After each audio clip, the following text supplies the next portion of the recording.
Hey guys, we're going to talk today about creating a bar graph. There are some very important features that every bar graph should have. Basically, every graph should have. You need to have a title.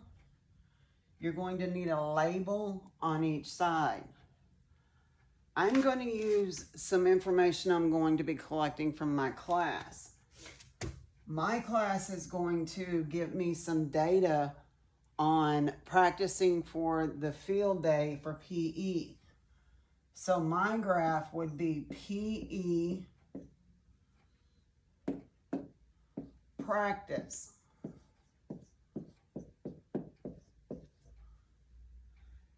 So over here, I would need to decide whether my bar graph is going to be a vertical bar graph or a horizontal bar graph.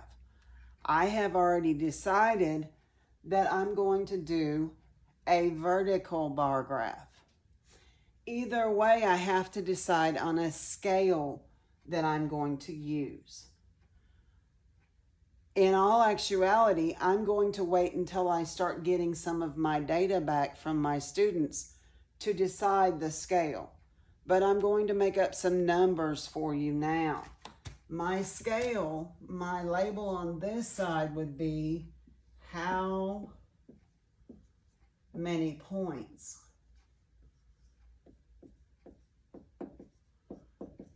Now these labels are totally up to you when you're creating a graph, unless your teacher tells you otherwise. So for mine, I'm going to do how many points, and I'm going to make something up today because I don't know what the data looks like. I normally look at the data and then I try to figure out, okay, would this work counting by 2s, by 5s, by 10s? What type of thing numbers would work best?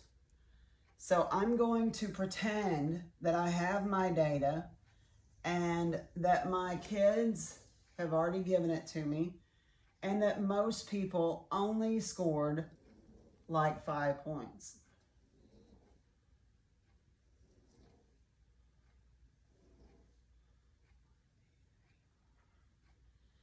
The bottom down here would be if they got nothing, then it would just be numbered by how many did they get. And when you touch that line with your vertical bars for each one, then you will show who got how many points.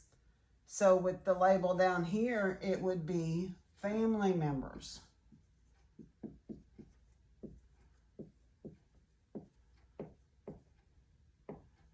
Let me see if I can do that just a little neater.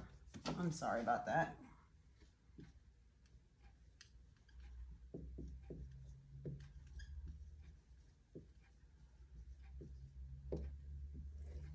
So that's my other label. Now in my homeroom, I have actually given them a sheet that they will use, and they can have up to 5 participants. So it could be 1, 2, 3, 4, 5.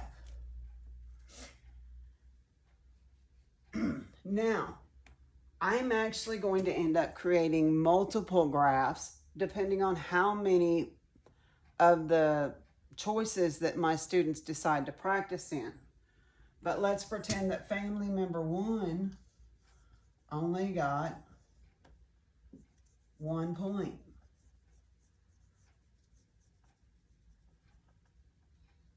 And let's pretend family member 5, you can use different colors for each one if you want. A lot of times they will. Got 4 points. So they would need to go all the way up and stop at the 4. And then it would need to be colored in to make a bar. Sure you get the general idea of what we're talking about?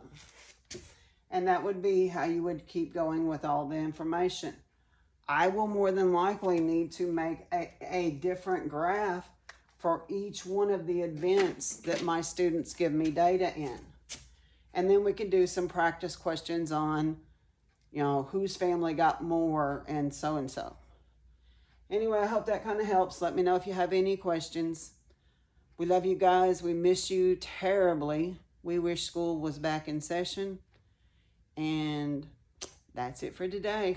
Bye.